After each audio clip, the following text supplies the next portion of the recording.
और करनी है कि टेस्ट पेपर में जो भी डाउट्स हैं आपने मुझसे पूछने हैं, या तो वो परसों पूछ लेना, मंडे को।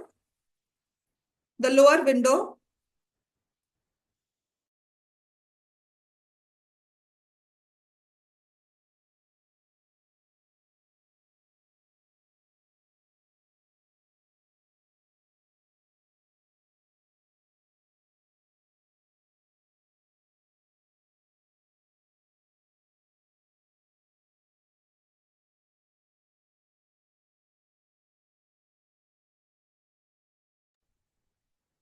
The lower window of a house is at a height of 2 meters above the ground, and its upper window। मैं एप्लीकेशन दर्ज पता क्यों करवा रही हूँ? क्योंकि application is all about the diagram. आपका डायग्राम ठीक से बन गया तो पूरा क्वेश्चन सॉल्व हो जाएगा। 4 metre vertically above the lower window.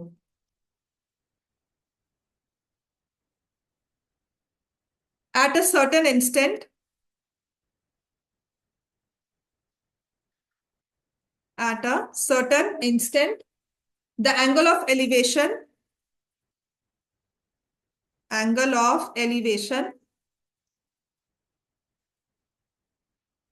of a balloon from these windows from these windows are observed to be 60 degrees and 30 degrees respectively. Find the height of balloon above the ground.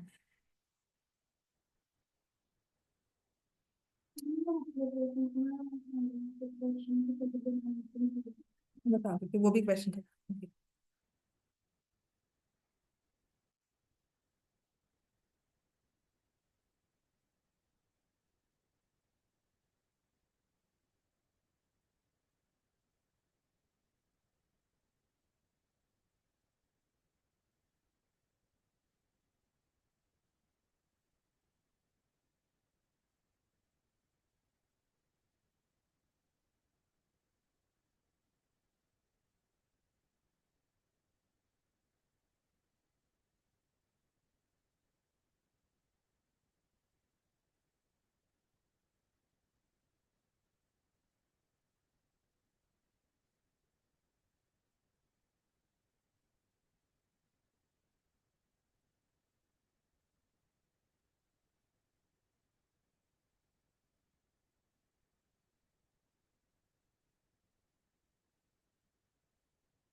हाँ जी, बना लिया। सबसे जरूरी चीज इसमें हमारा diagram draw करना ही है। पहले वही चीज सीखनी है हमने।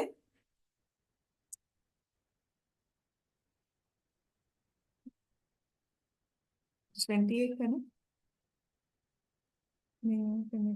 अश्मित नहीं, गुरनूर इज प्रेजेंट, सहज, दिव्यांशी, आर्यन, हरगुन नहीं आया, Paramvir present।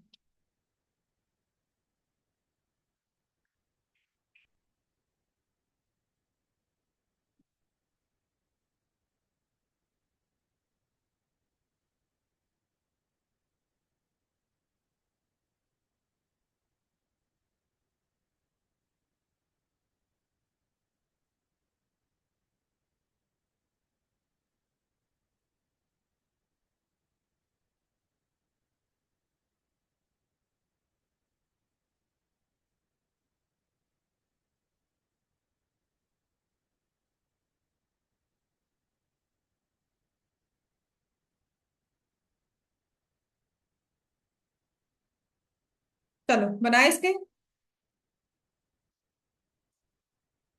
Lower window of a ground of a building.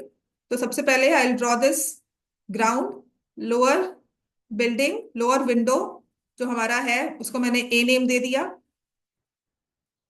कितनी हाइट पर है? 2 metres above the ground. Upper window, अब इसमें सबसे जरूरी चीज यही थी कि अपर विंडो अगर मैं उसको बी नेम दे रही हूं तो it is 4 metres above, vertically above the lower window. The angle of elevation of a balloon, तो यहां पर कहीं बलून इससे ऊपर है, एंगल ऑफ एलिवेशन बना तो मतलब बलून इनसे ऊपर है, कहीं यहां पर है। ठीक है, तो उससे क्या हुआ, बलून अगर यहां पर है तो इस पॉइंट से if I see that balloon, और यहां से if I see that balloon, यही हुआ। The angle of elevation of a balloon from these windows are observed to be 60 and 30. तो how will I mark 60, how will I mark 30? तो these windows का है ना, तो पहले लोअर विंडो का होगा फिर अपर विंडो का होगा, क्योंकि जिस ऑर्डर में दिया हुआ है वहीं से लिखेंगे, रिस्पेक्टिवली लिखा है। तो this is 60 degree, this is 30 degrees. तो दिस इज बलून, इसको मैंने सी पॉइंट दे दिया, डी, ई, एफ एंड जी। अब एक नंबर जाता है जहां पर आपको पूरी स्ट्रक्चर को एक्सप्लेन करना है। ठीक है, AG is the height of lower window, which is 2 meters. BG is the height of upper window. ये एक नंबर है आपका पेपर का। आप ये लिखने के में अगर आलस करते हो तो इसका मतलब भूल जाओ, आपको एक नंबर मिलेगा, वो कटेगा ही कटेगा। समझ में आ गया? एवरीथिंग इज, जैसे हम कहते हैं ना एवरीथिंग इज मनी, यहाँ पर एवरीथिंग इज मार्क्स। एक एक लाइन, एक एक स्टेप का मार्क्स है, वो कैसे होगा? राइट, यहां से आ गया 6 metres. Then C is the balloon. तो CF is height of balloon above sea level, balloon above ground level. Height of balloon above ground. इसको मैंने ले लिया H meters. Now refrain from taking EF as H. DF को हमने अलग दे दिया, जो हमें निकालना है ना उसी को पहले H ले लो, उसके बाद उसको बाकी सब चीजों में डिफाइन करो। ठीक है, फिर आपको ये करवाया हुआ है कि A G F is a rectangle, ये मैंने काफी बार लिखा है, बच्चे लिखते हैं G F B D is a rectangle, जो भी लिखा है तो आप लिख सकते हो उसको कि since B G F D and A G F E are rectangles, therefore BD is equal to AE is equal to GF। इसको हमने एक नया वेरिएबल ले लिया x metres, right? And I know AG is equal to EF and BA is equal to DE। तो ये मेरे पास आ गया 2 मीटर्स और ये मेरे पास आ गया 4 मीटर्स, मैंने यहां पर भी लिख दिया। Now can you tell me the length of CD? ये समझ में आ गया ना, ये सब ऐसे ही लिख देना। CD की लेंथ क्या होगी? ये कंप्लीट H मीटर है। CD फिर से क्या होगा? फिर H-6, 6 - H करोगे तो वही आंसर नेगेटिव में आएगा, और प्लस करोगे तो आंसर आएगा ही नहीं, पता नहीं क्या आएगा, और X तो कहीं से है ही नहीं उसमें। समझ में आ गया? अब आपका फायदा क्या होगा कि जो H निकालोगे उसमें कुछ नहीं करना, उसका लास्ट आंसर आपने एज इट इज उसे लिख देना है। देयर हैव बीन इंस्टेंसेस, मैं नहीं कहती आप करके आते हो, पर कोई ना कोई क्लास में एक बच्चा होता है जो कहता है हाय मैंने तो एंड में ऐड ही नहीं किया, उसका 1 नंबर 2 नंबर जाएगा। लास्ट ईयर भी ऐसे ही था, पेपर में क्वेश्चन आया था उसमें +7 करना था, and there were students said hi मैंने तो ऐड नहीं किया, अब क्या, अब क्या 2 नंबर कट गए बस। राइट, बोर्ड एक बार ही है, नंबर में एक ही बार कटने हैं। समझ में आ गई बात है? तो हमारे पास आ गया H-6, और यहां पर please right your angles also. Angle CBD is 30 degrees, angle CAE is 60 degrees. फिर इसमें जरूरी चीज क्या होती है, यहाँ पे 90 डिग्री मार्क कर दो। समझ में आ गया? इतना करने के बाद ना आपको एंगल्स पता मैं क्यों लिखवाती हूँ, क्योंकि जहां हमने एंगल्स लिखे मतलब वही ट्रायंगल लेने हैं। जो मैंने एंगल लिखा है ना, एंगल CBD, आपका ट्रायंगल भी वही होगा।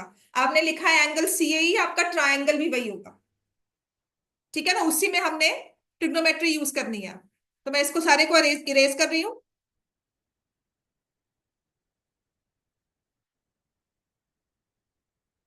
तो अब हम लिखते हैं in triangle CEA, CE upon AE, 99% आप टैन टैन यूज करते हो। हमेशा टैन लिखना, बिकॉज टैन 60 फिर दिमाग में रहता है √3, वरना कॉट 60 कॉट 30 में सोचते रहोगे। जहां पे हाइपोटेन्यूज पूछ लिया वहां पर हम साइन लेते हैं, otherwise always we take tan. Ratio वही लिखना। तो सीई कितना हो जाएगा देखो, कंप्लीट एच है, एच में से कितना माइनस करना है, 2। तो एच -2, एई को क्या लिखा हुआ है, एक्स। tan 60 कितना होता है, √3। So H -2 is equal to √3x। ये इक्वेशन हमारे पास आ गई।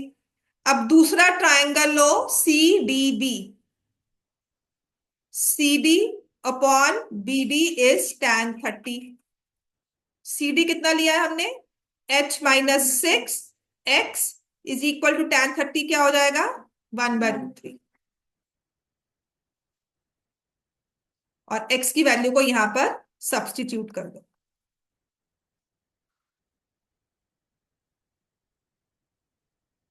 क्लियर हो गया।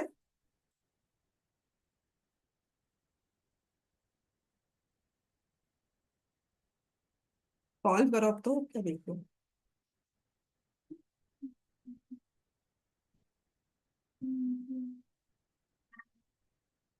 अब जो ये आंसर फाइनल आया ना, इसमें कुछ नहीं करना, एज इट इज लिखोगे। देयरफॉर अब लास्ट लाइन बहुत इंपॉर्टेंट है, height of balloon above the ground, ये लिखनी है लाइन, इसका 1 नंबर कट जाएगा।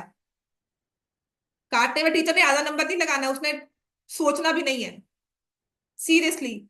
जितनी जल्दी उसने होना है पेपर काटना है, नंबर देना मतलब टीचर की जेब से पैसे निकलवाने, किसी की भी जेब से। बहुत मुश्किल काम है, टीचर से नंबर लेना सबसे मुश्किल काम हो, right. So height is equal to 8 metres. Sometimes paper देखो ना, अगर आप टीचर की मेंटालिटी भी सोचो, जो पेपर चेक कर रहा है उसके पास 100 पेपर्स पड़े हैं। If your paper is very easy to check, आपने ये सब चीजें लिखी होंगी, उसके लिए 8 मीटर ठीक है, 8 मीटर है। फिर even if an I check paper में देखते हो आंसर ठीक निकाला है, हाँ, फिर उसके बाद आई चेक स्टेप्स की कोई गलती तो नहीं है, कुछ मिसिंग तो नहीं है। समझ में आ गया। हमने आंसर चेक किया 8, तो कैसे निकाला फिर वो चेक किया। तो जितना आपका आंसर इजीली विजिबल होगा, जितने आपकी क्लियरिटी होगी, उतना ही पेपर चेक करना मुझे आसान है, उतनी जल्दी मैं नंबर दूंगी, ठीक ही होगा, ठीक ही होगा। बात समझ में आई। It's all about presentation and working on the psychology of that teacher who is checking the paper. अपना पेपर इजी बना दो, उसके लिए चेक करना जितना इजी हो सकता है। प्रॉपर रफ वर्क किया हो, प्रॉपर एक एक चीजें, मतलब यहाँ पर कंजूसी मत करना। सेफ पेपर किसी और एग्जाम में या कभी और चलाना, यहाँ पर कोई कैंपेन मत लगाओ, सेफ पेपर। समझ में आ गया। वो पेपर के लिए आपने पैसे दिए हुए हैं, तो खुलकर शीट्स यूज करो, राइट। और कटिंग्स मत करो, जहां आपको लगता है कि कटिंग हो गई है ना, तो वो कटिंग करके हम क्या करते हैं, हमने ऐसे कटिंग करके यहाँ पे 4 लिख दिया, यहाँ पे 3 लिखा, नहीं नहीं नहीं, ऐसे करके 4 लिखा। मैं कहूंगी पूरा क्वेश्चन काट के दोबारा लिख दो, ठीक है। ओवर राइटिंग मत करो, कटिंग मत करो। ओवर राइटिंग समझना सबसे मुश्किल काम होता है कि लिखा क्या हुआ है। बोर्ड वाली teacher is not going to be very sympathetic, नहीं नहीं कटिंग किया मैं समझू, मैं सीधा काट देना है। समझ में आ गई बात। बाद में पेपर इवैल्यूएशन करवाते रहो, पर एक बार तो आपका रिजल्ट उन कम मार्क्स के साथ ही आएगा। नेक्स्ट लिखो, क्वेश्चन है अब ये क्लाउड वाला। अच्छा, एरोप्लेन वाले क्वेश्चन आते हैं जिसमें स्पीड ऑफ द प्लेन निकालना होता है, तो क्लाउड वाला क्वेश्चन लिख लो।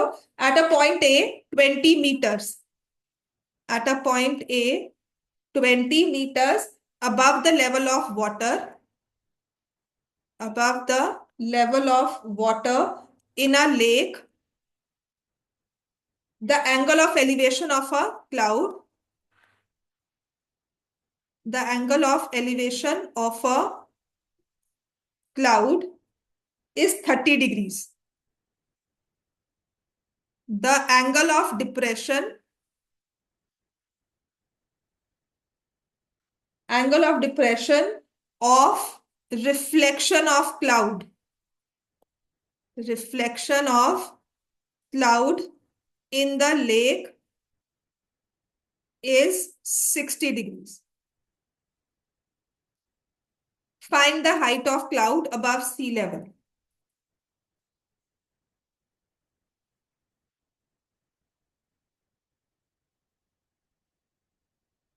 Find the height of cloud above sea level. अब ये क्वेश्चन ऐसे ही आता है, अगर तो आपको पहले वाला एंगल 30 दिया हुआ है, और दूसरे वाला एंगल 60 दिया हुआ है, height of cloud above sea level का हुआ है, यही रिफ्लेक्शन। जो ये आंसर लिखा है ना 20, इसका आंसर डबल होगा, 40 होगा। Originally this question was with 60 metres, तो आंसर हमेशा 120 आता है, पर कहीं इन्होंने एंगल्स में चेंज कर दिया, ठीक है, तो वहां पर आंसर फर्क आएगा। अगर आपका elevation of the cloud is 30, reflection का 60 है, हमेशा आंसर डबल होगा 40, मतलब जो हमें ओरिजिनल हाइट दी हुई है उससे। ठीक है, तो ये एमसीक्यू जब स्पीड टेस्ट होता था ना, तो ये चीज हमें सिखाई जाती थी कि ऐसे से देख लेना, इसका आंसर 40 होगा। समझ में आ गया, ये सेट क्वेश्चन है। एमसीक्यू स्पीड टेस्ट भी वो होता है जहां पर आपको 200 क्वेश्चंस करने होते हैं इन 120 मिनट्स, कि पर लेस देन 1 मिनट होगा फॉर क्वेश्चन। तो ऐसे वाले क्वेश्चंस जो फॉर्मूला बेस्ड है ना, फटाफट से बस आंसर मार्क किया, आगे आगे आगे। बात समझ में आई? तो ये चीज देख लेना। आपको इसलिए कह रही हूँ कि आपको आंसर चेक करना आसान होगा। फाइनल में 40 आ गया तो बार बार नहीं देख रहे हो, 40 सही है।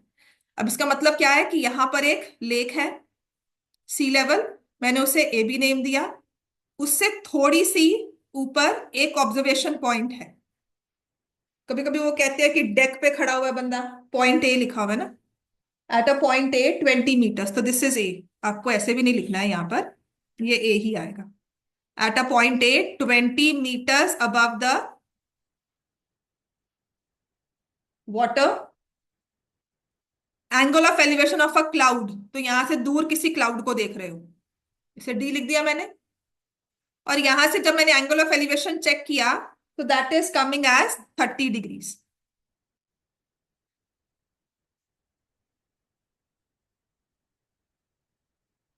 अब जब मैं इस क्लाउड की रिफ्लेक्शन को चेक करती हूं in the lake which is C dash, और उसको आपने चेक किया, क्लियर वाटर है, बिल्कुल रिफ्लेक्शन दिख रही है आपको, ठीक है, तो रिफ्लेक्शन कोई अंदर जाके बनेगी। आपने क्वेश्चन ये किए होंगे अपने साइंस क्लास में, पढ़ा होगा कि reflection is back of the mirror, वो बन रहा है ना, तो 60 डिग्रीज यहां पर डिप्रेशन है।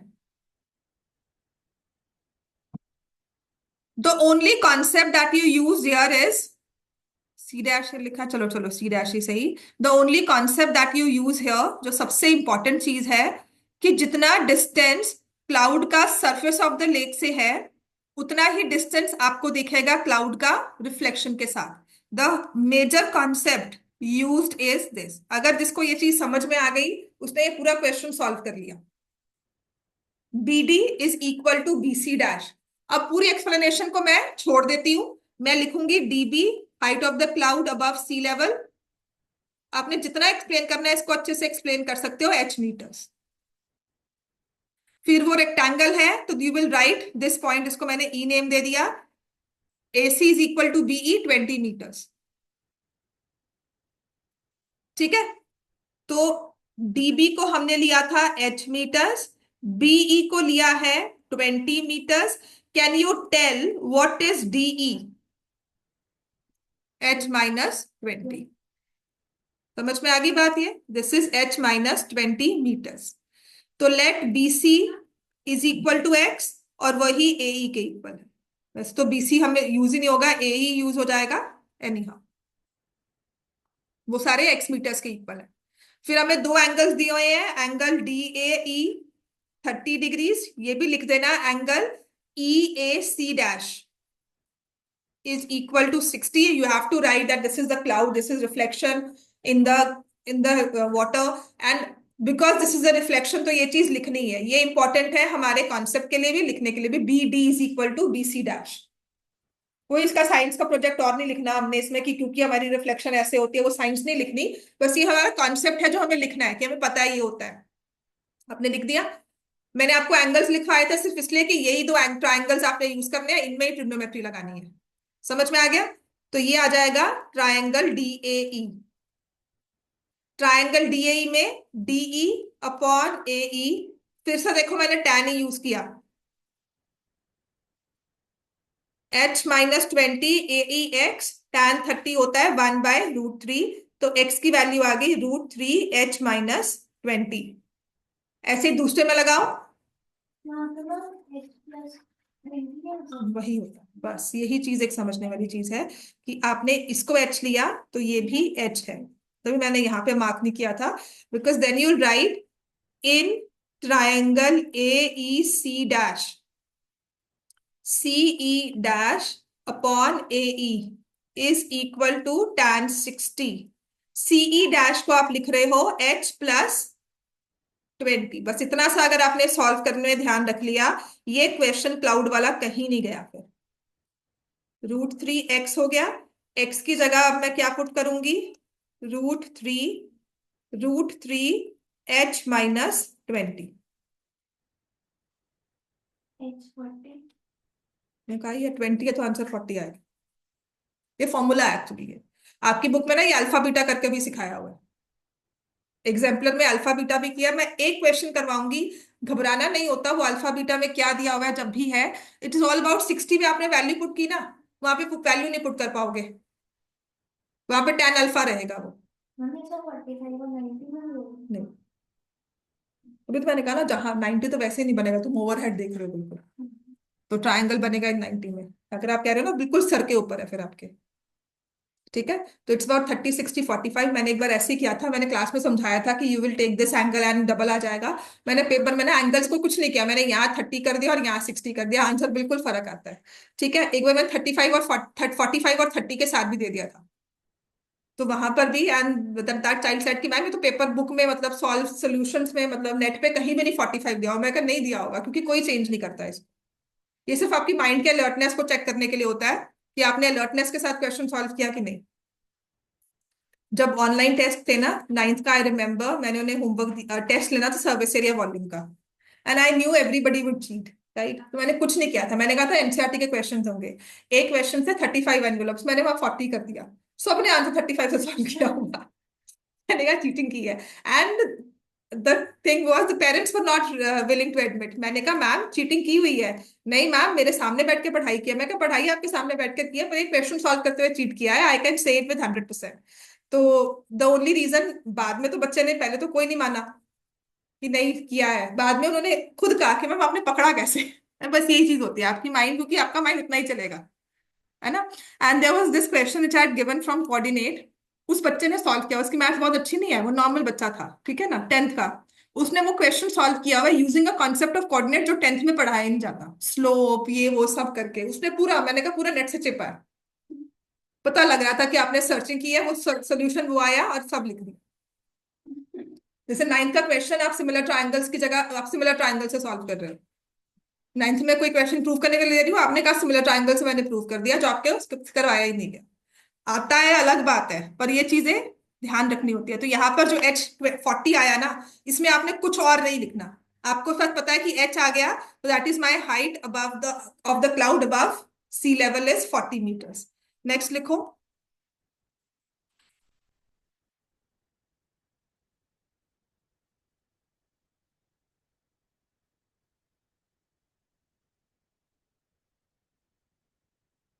The angle of elevation of an aeroplane, the angle of elevation of an aeroplane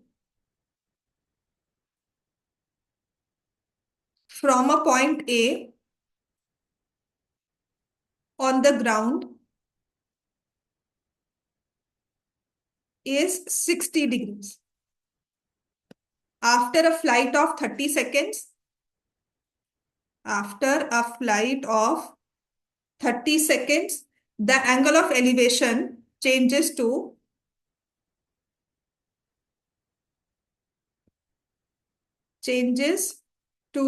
30 degrees if the aeroplane is flying at a constant height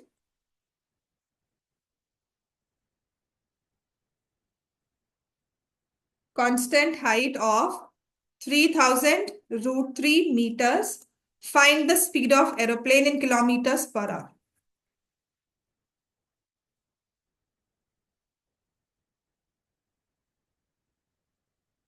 एक तो ये लिखना है आपने।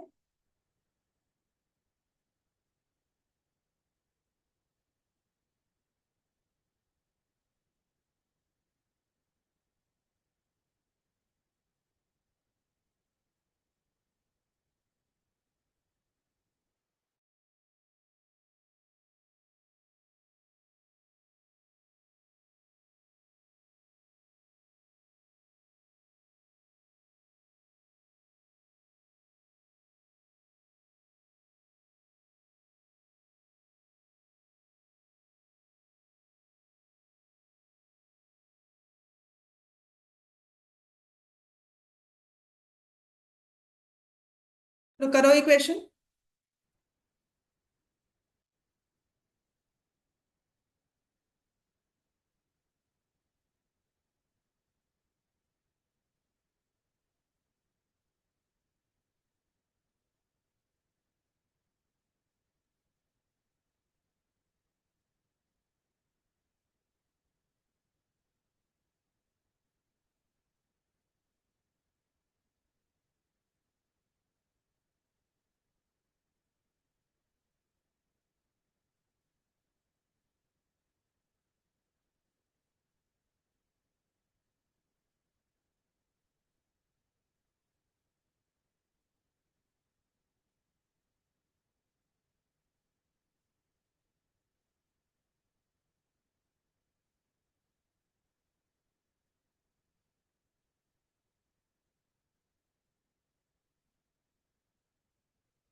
सेकंड डिस्टेंस थोड़ी ना होगा, वो तो बाद में स्पीड निकालने के लिए यूज होगा।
So BC is the distance covered by the plane in 30 seconds, यही कर रहे हो?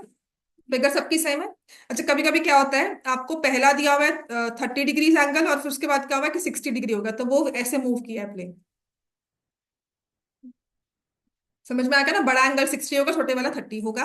अब आपको हाइट दी हुई है यहाँ पर 3000√3, 3000√3, डिस्टेंस एक्स निकालना है हमें, है ना? तो आपके पास दो ट्रायंगल्स है, BAE, triangle BAE and triangle CAD. इन दोनों में find the value of BC, दोनों को सब्ट्रैक्ट करोगे तो बीसी आएगा। समझ में आ गया ना? That is the distance covered by plane in 30 second, तो फाइंड द वैल्यू। नहीं, सिर्फ डी को एक्स लिया, वो भी दिखाने के लिए कि बस ये डिस्टेंस एक्स निकालना है हमें। समझ में आ गया? तो पहले ट्राइंगल बी ए लिखा, तो BE upon A E tan 60 हो जाएगा, विच इज √3।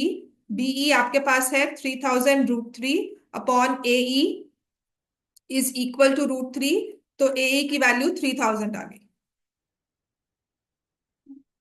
फिर हम लेंगे C D upon A D is tan 30 1/√3, this is 30√3 A D 1/√3, cancel हो गई है सारे, मल्टीप्लाई बाय 3 हो गया, तो एडी की वैल्यू आपके पास आ गई 9000 मीटर्स।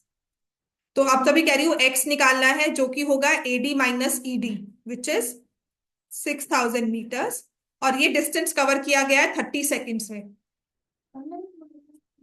आंसर तो सही आएगा, बस उसको बाद में यहाँ पे आराम से कर रहे हो, वहां पे सोचना होगा कि ये निकालना है वो करना है, तो वो सब्ट्रैक्शन ही होता है। तो स्पीड हमें निकालनी है इन किलोमीटर पर आवर। ये तो मीटर्स में है और ये सेकंड्स में है, तो स्पीड मेरे पास आई मीटर्स पर सेकंड में। तो हाउ विल आई फाइंड? 6,000 को मैंने किलोमीटर्स बनाया, 30 सेकेंड्स को मैंने आवर्स बनाया। वो भी कर सकते हो, मैं कहती हूँ 5/18, 18/5 में ना वहां पे चलना। अगर याद आता है तो ठीक है। ये आ जाएगा 6 × 3600/30, 720 kilometres per hour.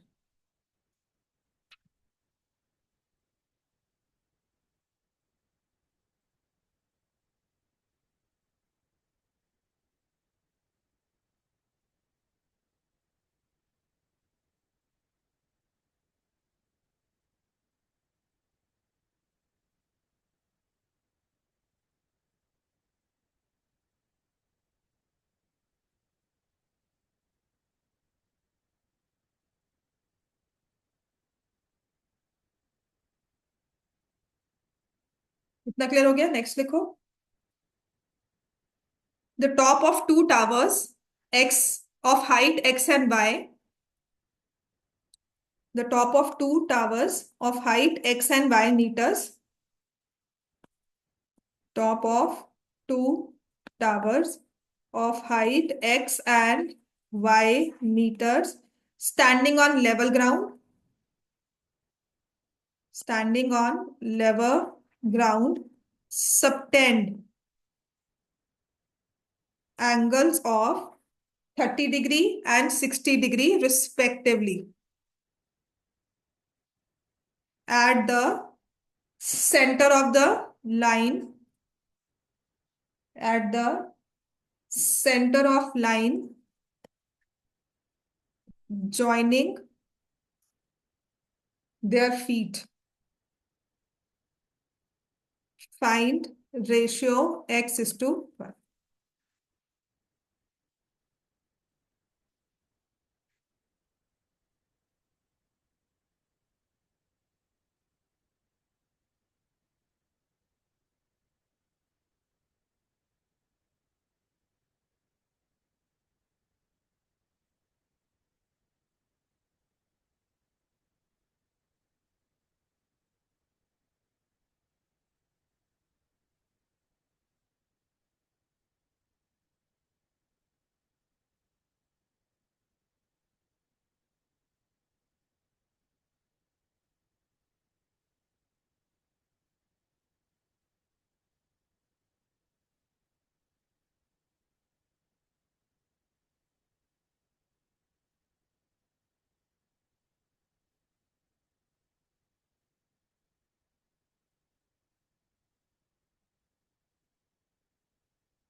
At the centre का आया तो जितना डिस्टेंस एक टावर का यहां से होगा, ये डिस्टेंस सेम है, a मीटर्स।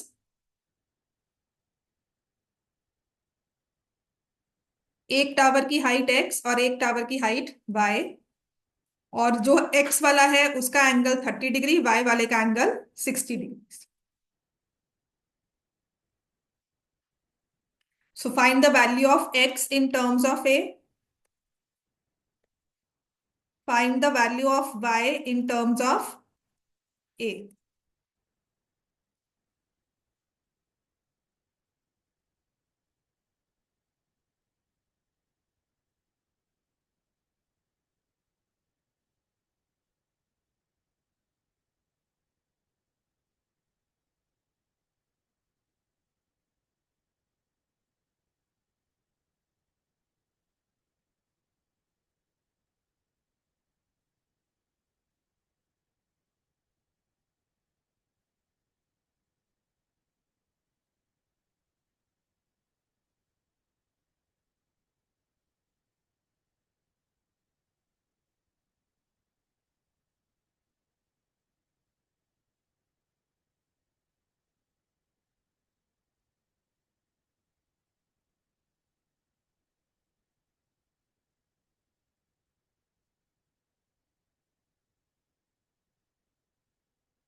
हम्म।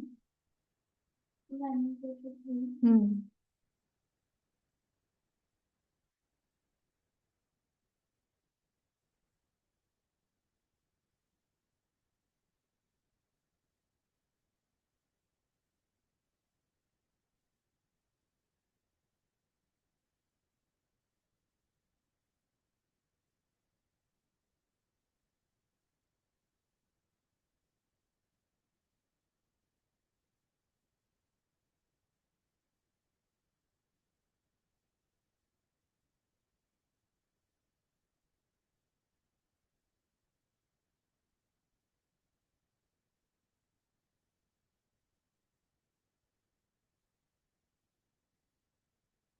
ओके बेटा, सॉल्व ये नेक्स्ट क्वेश्चन लिखो।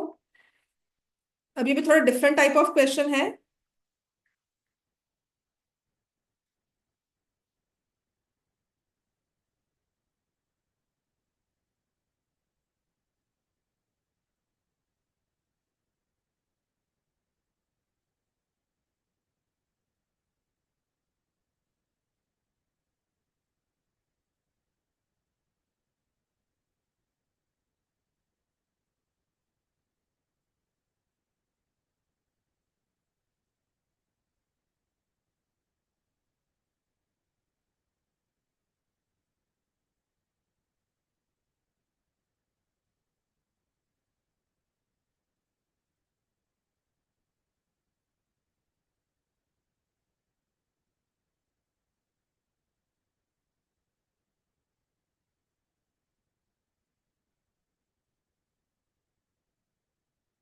हो गया बच्चे, नेक्स्ट क्वेश्चन लिखो। अब ये वाला थोड़ा सा ध्यान देने वाला क्वेश्चन है, बिकॉज इसकी दो टाइप्स आती हैं।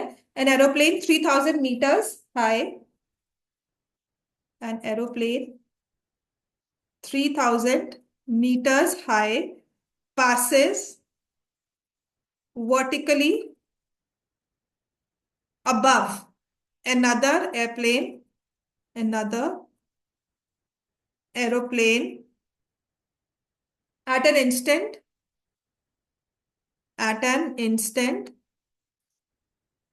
when the angles of depression angles of depression of the two airplanes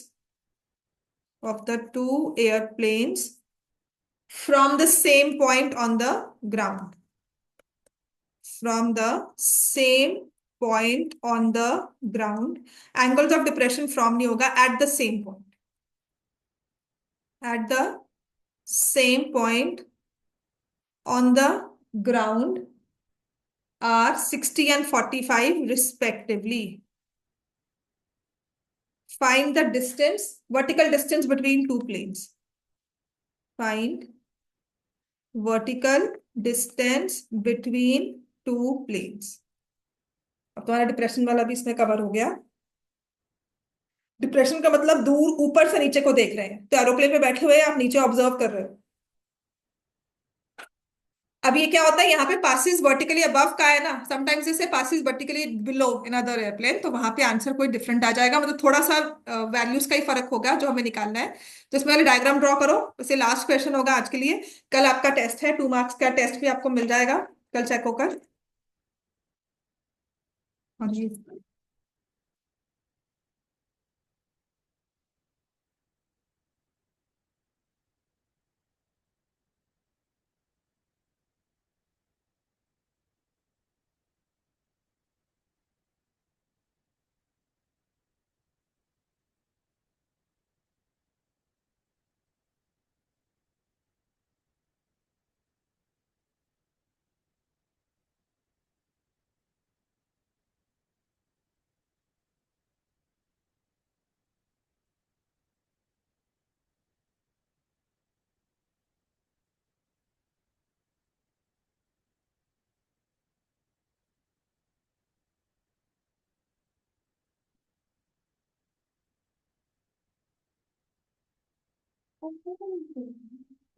airplane क्या है, एक के ऊपर एक है, तुम कह रही हो दोनों आमने सामने है।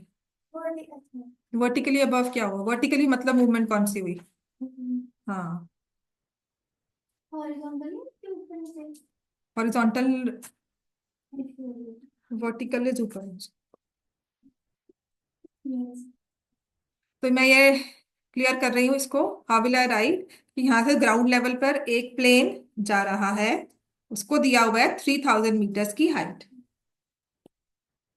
ठीक है। और ये प्लेन वर्टिकली अबव गया दूसरे प्लेन के, तो दूसरा प्लेन इसके नीचे होगा।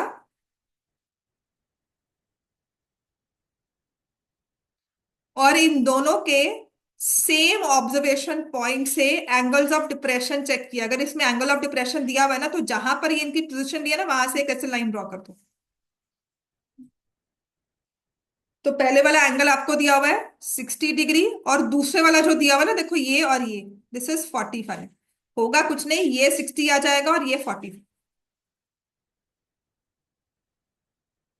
Vertical distance between two airplanes, मैंने उसको h ले लिया।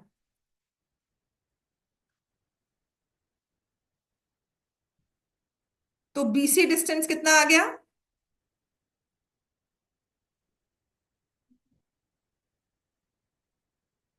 एसी कितना था?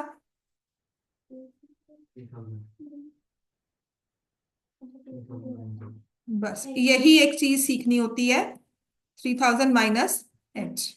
अब दो ट्राइंगल्स बने आपके, क्योंकि आपको दो एंगल्स, ये देखो यहां पर if I take point P, तो एंगल ए पी सी दिया हुआ है एज 60, और एंगल बीपीसी दिया हुआ है एज 45। पहले तो जहां पे 45 आता है, पहले मैं वो ट्राइंगल सॉल्व करती हूँ, बिकॉज पता है tan 45 वन होता है। तो I will take 3000 minus H upon CP is tan 45। तो सीपी हमारा 3000 माइनस एच हो गया। फिर उसके बाद मैं लूंगी triangle A C P, 90 degree angle यहाँ शो कर देना। तो I will take 3000 upon 3000 minus H, 3000 upon 3000 minus H tan 60 which is √3। अब सॉल्व कर लो इसको। तो यहां से आ जाएगा 3000, 3000 √3 minus √3h। So √3h is 3000 √3 minus 3000। h क्या हो जाएगा? 3000 कॉमन लिया, √3 माइनस 1 अपॉन √3। इसे रैशनलाइज भी कर लेना,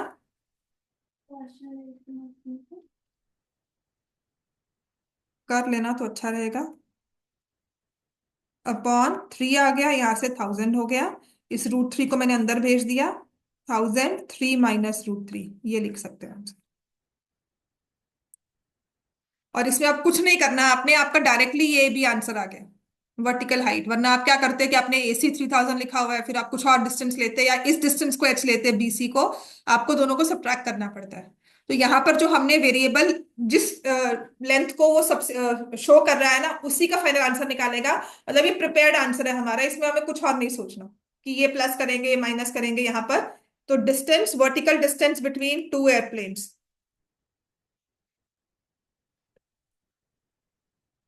is equal to 1000 into 3 minus √3 meters, and sometimes they give you √3 की वैल्यू माइनस करोगे, मल्टीप्लाई 1000 से करोगे, तो हाइट अबव आ जाएगा। ठीक होगी बात ये, राइट? चलो इतना ही आज करते हैं।